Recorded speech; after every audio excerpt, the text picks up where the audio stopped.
you get an update on? I did. I talked to you. Okay. Yeah. And he was, yeah, you guys did that thing with the police department then, shortly after that.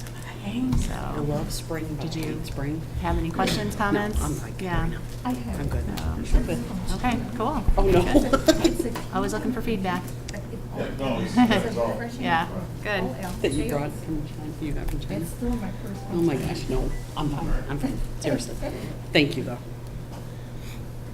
I'll be okay. They have all these things in here, and I think they're unused.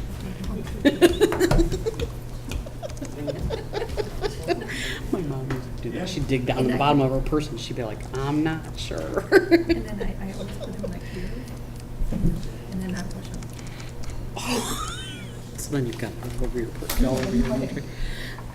Oh, that's funny.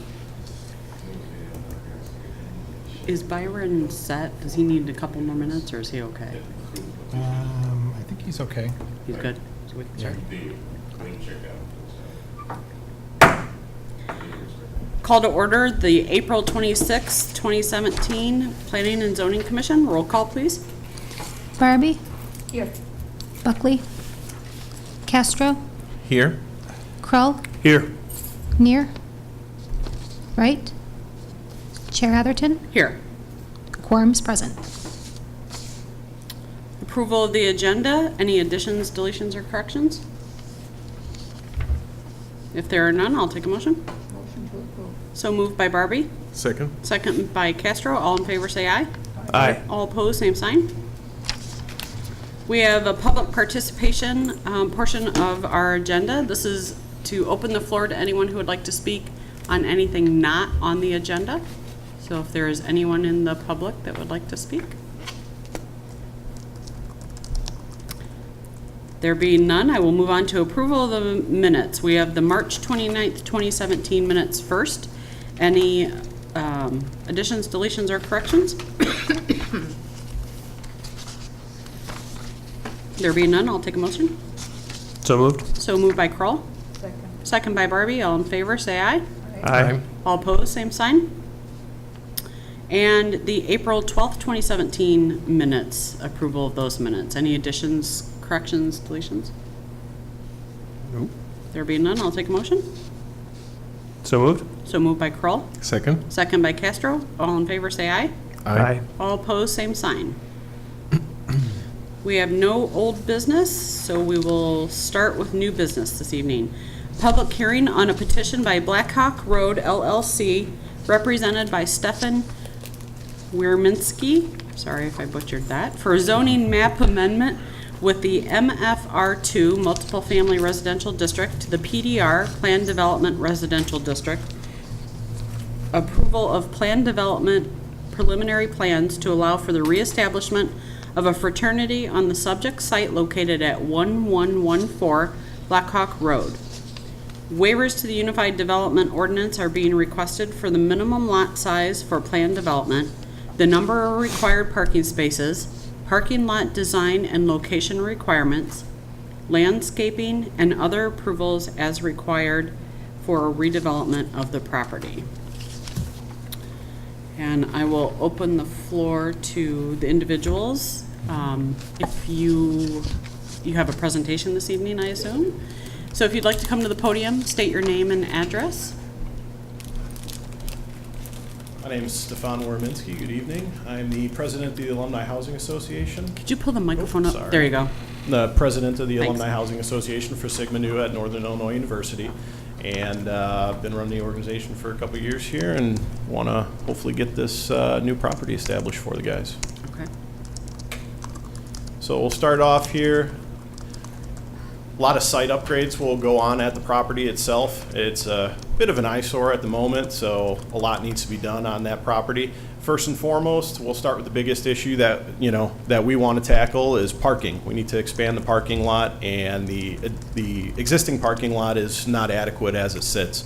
So we want to do an overlay of the existing in addition to two areas where we will be actually expanding the parking area per the site plan.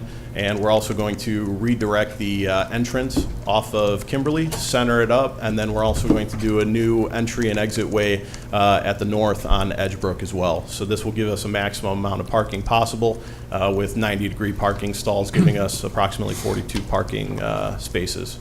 Additionally, on the site, we're going to clean up the landscaping, redefine the planting beds, trim up all the existing plantings, and do a little bit more planting as well. We have to delete 2 trees off of the right-of-way to accommodate the new entries and exits. So what we're going to do is, as a replacement to those 2 trees that we're taking down, we're going to be adding 4 other trees as cited on the site plan itself. Additionally, if you've driven past that property at night, it's a little dark. What we want to do is a full LED upgrade of the property, and that includes all the exterior lighting as well. Greenlight National, if you're familiar with them, they're a national company that does LED lighting, and they're a commercial company who will be not only providing the lighting, but they will be doing an install as well. And then as far as security, this is a huge issue in the neighborhood and something we definitely want to touch on and improve. We are going to be doing security cameras on the entire property. We want to have sweeping views of Blackhawk, both north and southbound, in addition to Edgebrook and Kimberly as well. And we fully intend to partner up with the city police department and hopefully, provide a little more security in the area and provide our use of our cameras to them as they see fit, and help out with any ongoing investigations that they have. Moving indoors, there's a lot of stuff that's going to be happening to the actual building itself. One of the biggest things that I wanted to focus on for the building itself was longevity. With that comes energy efficiency. So again, in the interior of the building, we are going to do a full LED upgrade to the property, also provided by Greenlight National. Mechanical upgrades to the property will include a brand new boiler and repair of all the radiators on the property.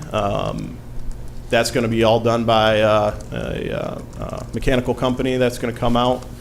And they're also going to do high efficiency water heaters as well. So not only are we going to get, nice new equipment in the property, but it's also going to be high efficiency, which is, great for the utilities in the area. So we're not going to be drawing on them too much.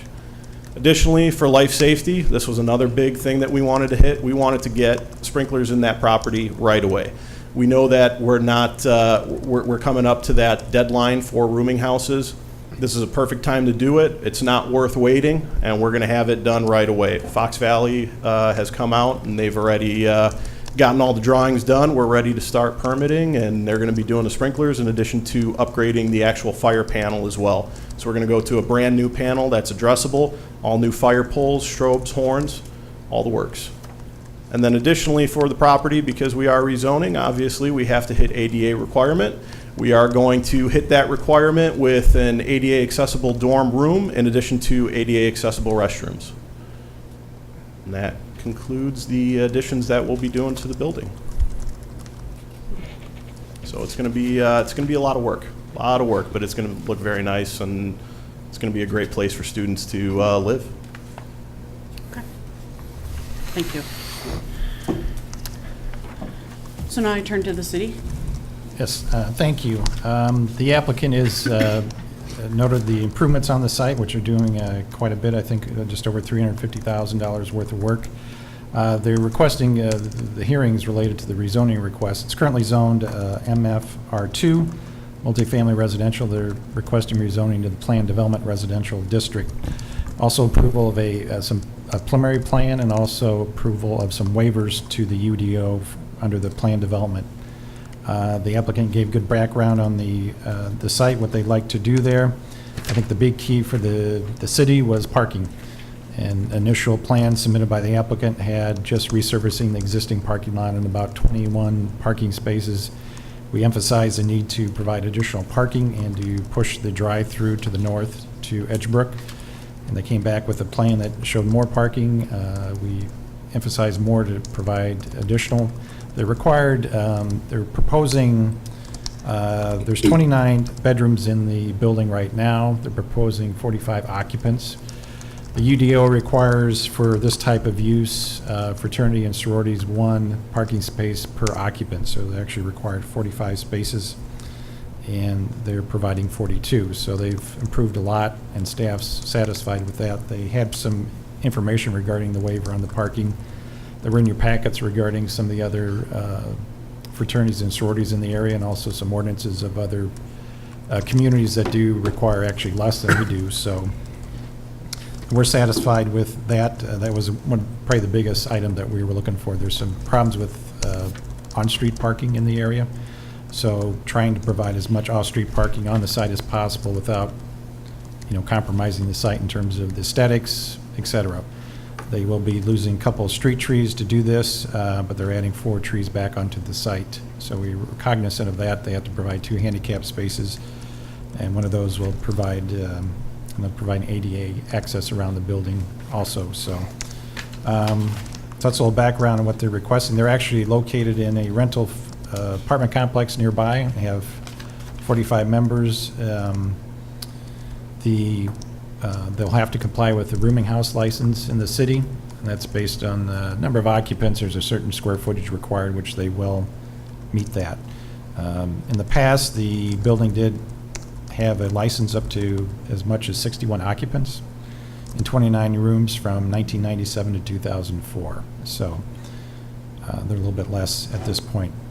They mentioned all the improvements going inside with the updates or sprinkling the system, which is required per state law, coming up here with a deadline, and doing a lot of improvements, ADA improvements. So they're improving the property quite a bit in the grounds, which is encouraged in their comp plan, and the Greek Row plan that was approved in 2002 certainly emphasizes that also.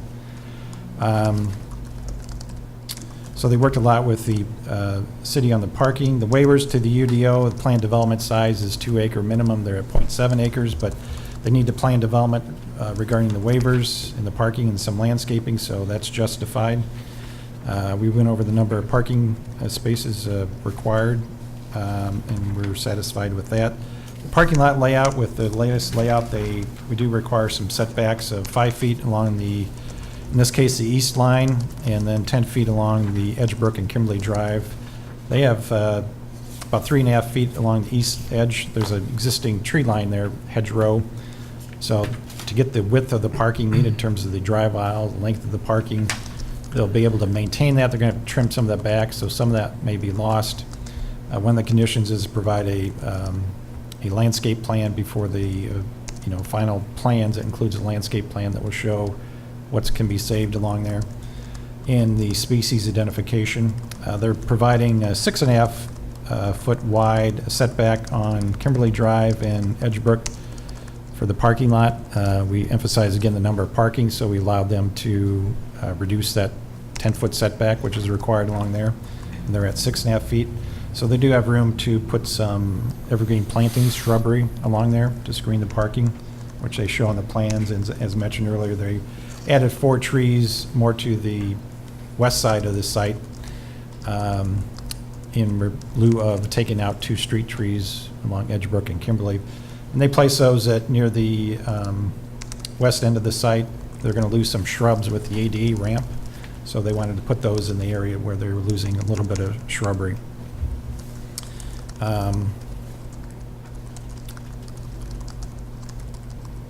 Stormwater flow with the, again, it shows on the plan, but about 2/3 of the parking area will be new.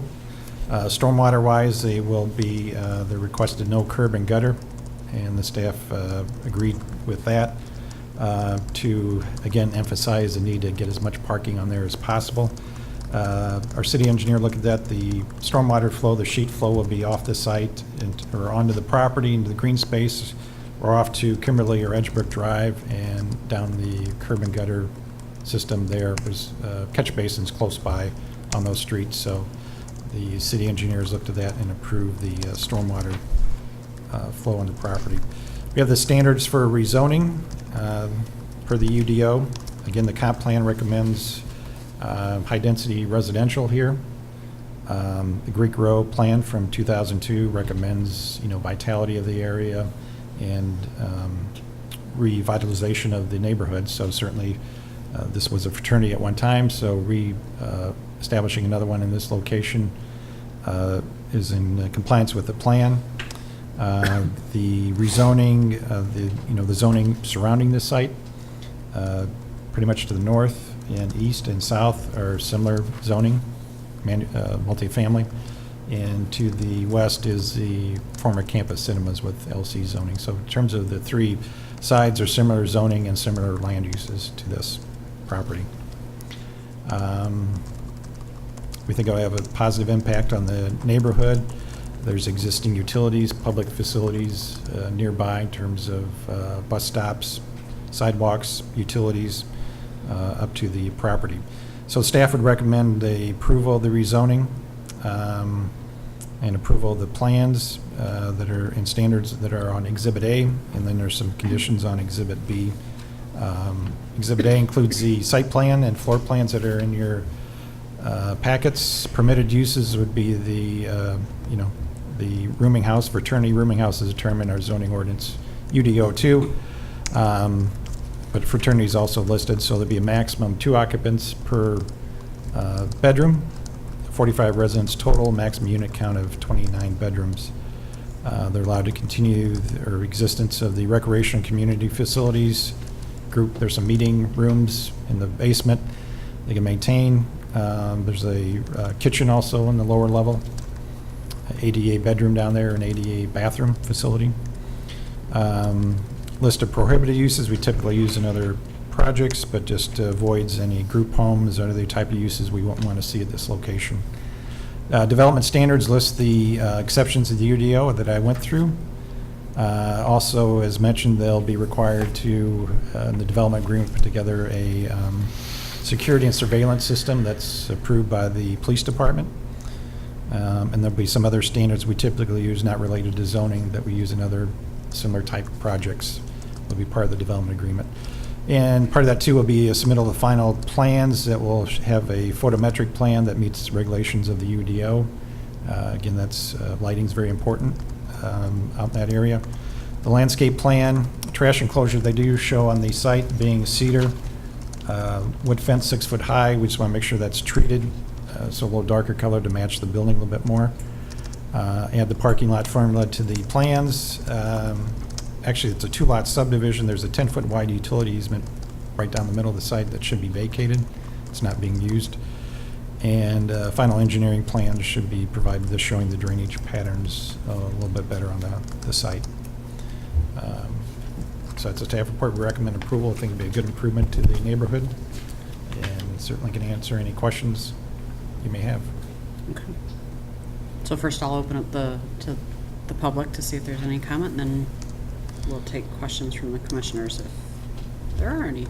So I open up the public hearing portion. If there's anyone that would like to make comment or have questions, you're welcome to go to the podium. No? Okay. There's 3 individuals in the audience, so I just want to make note that I'm offering that ability to you all. So with that, I will close the public hearing and open it up to the commissioners for any questions or comments. I'll start with you, David. Yes, thank you If you very have much. anything. I have a few questions, comments. So there is eventually going to be a lighting plan. Yes. For this, and we don't have it. Is that correct? Right. We don't have. I just want to, if anything, make a comment and invitation to take advantage of these situations, to think not only about the lighting in the property, but about the lighting in at least the immediate surrounding area. I have been here in this area by night, and it's dark. I know that this one property is not going to solve the entire, street, but it's good to think about at least the immediate sidewalks of adjacent to this property. It reminds me of the gas station on Hillcrest and First Street, and I tried to make that comment. I don't know if I expressed myself correctly there, but that was a little bit of what I was trying to say, that this is an opportunity to think about the sidewalks and go a little bit beyond. I know that is in your mind as well. I'm looking at on a second comment, I'm looking at page 5 of 11, and I'm right in the middle of it. It says on the parking thing, it says, provided is a parking survey of the other Greek housing locations in the neighborhood, blah, blah, blah. Also provided are the parking regulations for fraternities from 3 other cities in Illinois with major universities, and then it goes on to talk about what the requirements are. So in the city of DeKalb is 1.5 parking spaces per person, is that the way? One per occupant. One per occupant, I'm sorry. Yeah. One per occupant. So the only thing I have to say about this is I commend the city for doing this type of homework. It really provides reference for us to understand how other cities sees this kind of requirements. I have no problem with the situation. I'm glad that you work together to get to the level where you are, but I really like this kind of clarification, put things in context, and it gives me something to chew on. It's an education Yeah. for me, and I do appreciate it. We suggested the applicant, actually, he researched that and got the ordinance, but we suggested they look at other university towns and see what they require. Thank you very so. much. I appreciate it. The final comment I have or question is, I don't know if I heard this unofficially somewhere. I mean, are there any general big plans for the northwest part of the city? Is this at the concept level? And does this make sense with those plans? If I'm out of place, please let me know. No, not at all. There is a planning process that will be underway later this year, and I think some people call it the Northwest Corridor area. Some people refer to it as the Annie Glidden North area. And it's a study of both land use and future proposals that will be underway later this year, and we have a consultant that we will be working with to do an evaluation of existing conditions as well as future conditions. As you probably all know, that whole area was developed for and at a time to serve student populations, but with the decline in enrollment, we have a whole host of different situations occurring there. A lot of the units that were formerly occupied by students are being backfilled from families that are moving out from various locations. So you have a different set of needs, and we have different land uses that need to be evaluated and different challenges to face. It's shown up in every department's agenda. The police department deals with different sets of crime issues in the area because of it. So yes, you're absolutely right. We are going to be evaluating the entire area, which does include this particular property.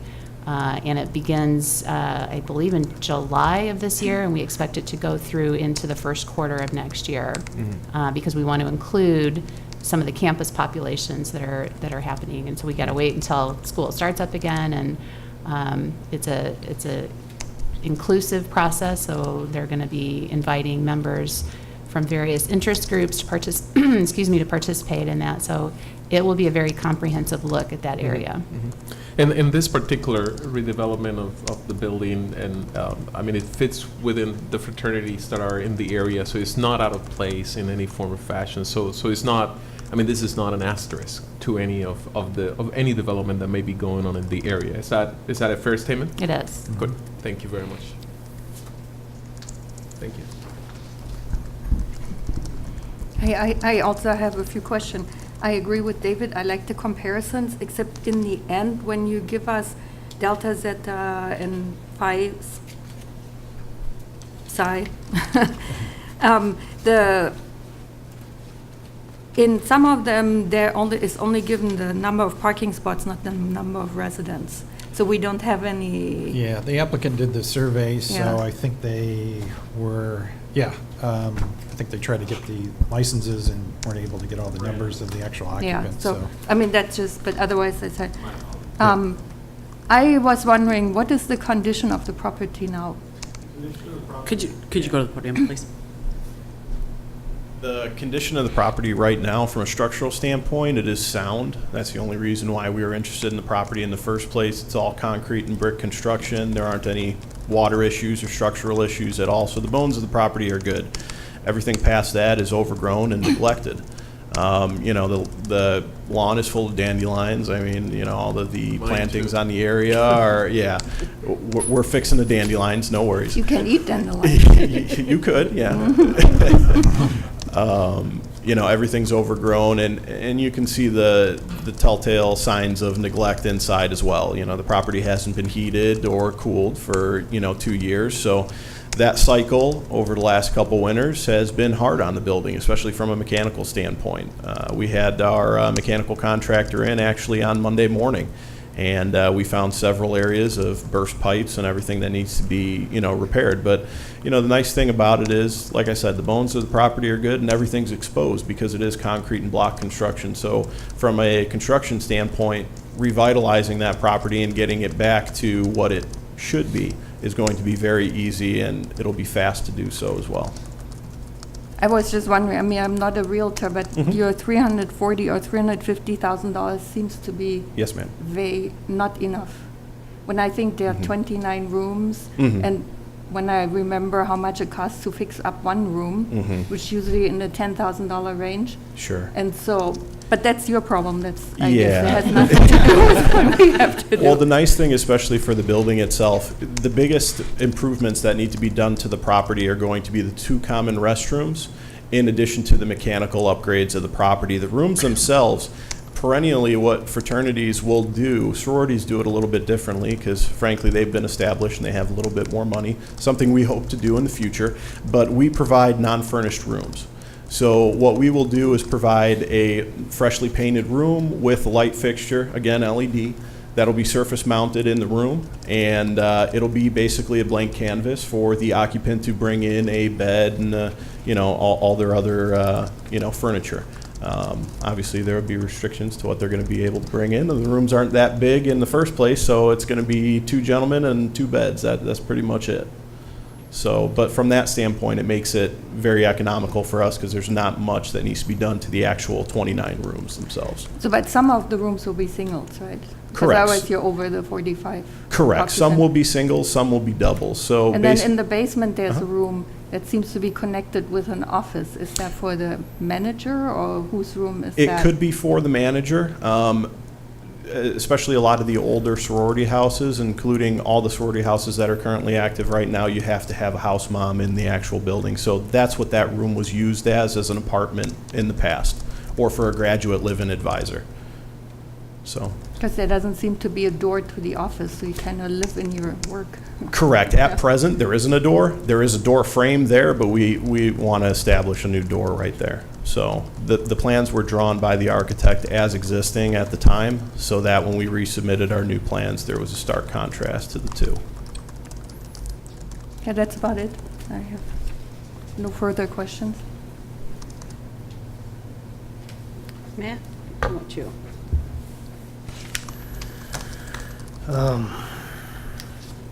It all looks great. Just talk about what everybody's been talking about, the parking. Looking at it as the standard is that there are going to be 45 max occupants. Required is to have 45 parking spaces for as such. I understand with enrollment being what it is now, the place ain't going to be at maximum capacity. Is there any sort of, I'm not familiar with this area at all, is there any sort of public parking overflow availability to this area that's going to be around in the case that max occupancy and visitors are going to be accommodated, or is there not? You can do a couple of different things in the area, and we've humored a couple things, especially in my meetings with Mr. Olson. We've talked about different options in the neighborhood. At present, there's not too much as far as rentable space. Right. I know some of the Hunter properties, they have overflow parking at one of their strip malls there, right adjacent to Black Hawk and Hillcrest right there. It's definitely something we can explore. But, as in our conversations with Mr. Olson, one of the things, especially, I've got a couple guys who are on GI Bill. I've got many guys who are on, scholarships. These are good gentlemen. They're good students, but unfortunately not all of them come from money, and many of them actually don't have cars. Sure. At the property that we're at right now, we have 45 residents living there, and we only have 22 parking spots. And that's pretty much all we have as far. A couple other members have cars, but one of the things that we wanted to do is figure out a way that if there wasn't additional parking on the premises itself, we want to make sure to keep down as much parking off the street, because Sure. I'm sure we've all driven there and almost got T-boned, hanging left or right onto Blackhawk off Kimberly. and it's scary. So one of the things we actually will put into our lease is if you do not have if you have a car up at NIU, if you do not have a parking permit with us on our lot, then you have to show proof of a parking permit for the entire year with the university at one of their outlots. So this kind of tackles it from two different ways. We're providing as much parking as we possibly can, and we're giving that assurance that we're policing our members to make sure their vehicles are not on the street. Yeah. No, that sounds good. So I have a question, and I'm not sure if this might be for the city, and I may just not be adding correctly, but I need this kind of squared off in my head. So under Exhibit A, the permitted uses, it mentions in there, and this kind of goes back to the parking sort of, but, so 2 occupants per room with a maximum of 45 residents and a maximum unit count of 29 bedrooms. So if you take 29 times 2, that's actually 58 occupants. Well, the 'cause maximum they're 2 single. occupants per unit. Some will Max. just have 1. Some of them. Oh, Many so of them some are just one single. person, Okay, yeah. okay, Just specifies we can't have 3 guys crammed into a room, basically. gotcha, okay. So, which I Thank wouldn't you. want to do anyway. Yeah, yeah. And this is more a technical question, and I'm sure the answer is yes, or we wouldn't be sitting here. You've gone through all of your approvals to be able to move back into, like, are there certain approvals you have to get to specify that you're going into this house, and if this goes through?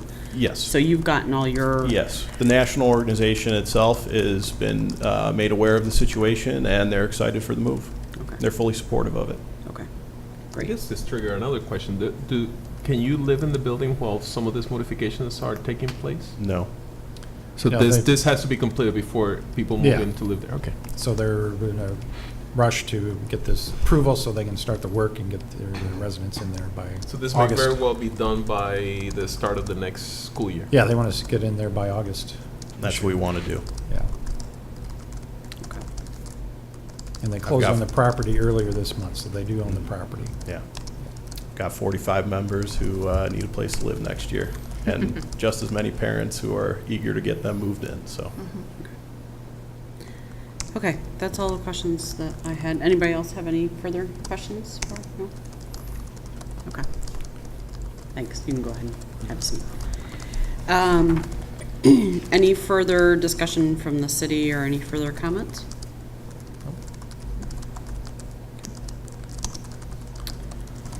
And if there are no further questions from the commissioners and no further comments, then I Madam would... Chair?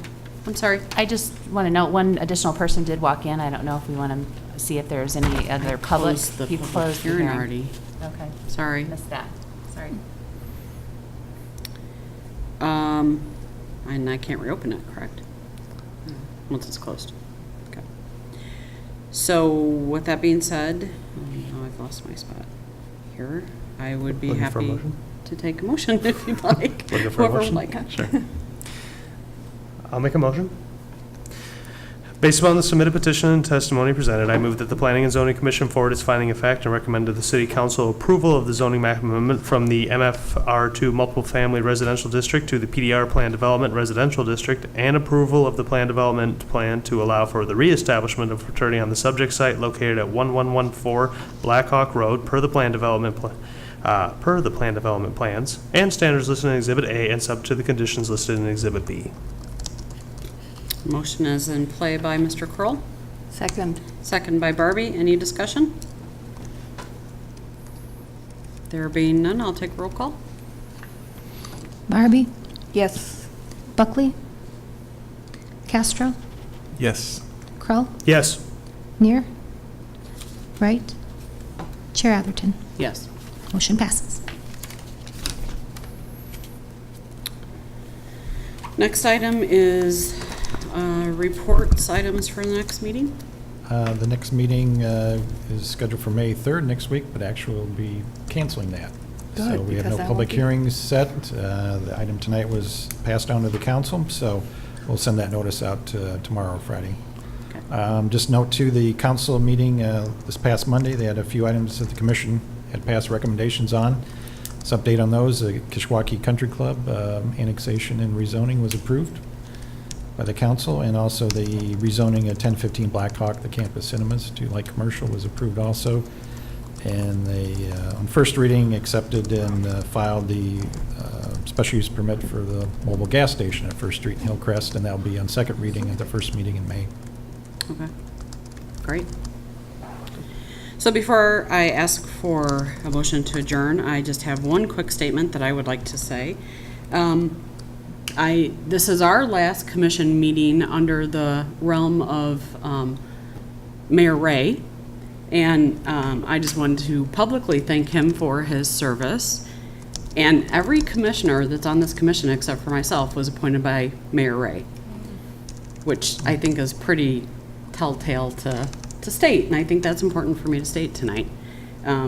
So I thank him for appointing all of these people, except for myself, because I was here. Because we have a pretty darn good group of commissioners, which they all know how I feel about them and the work that we all do. So thank you, Mayor Ray. And with that, I will take a motion to adjourn. So moved. So moved by Second. Barbie, second by Castro. All in favor, say aye. Aye. All opposed, same sign. We are adjourned. Thank you.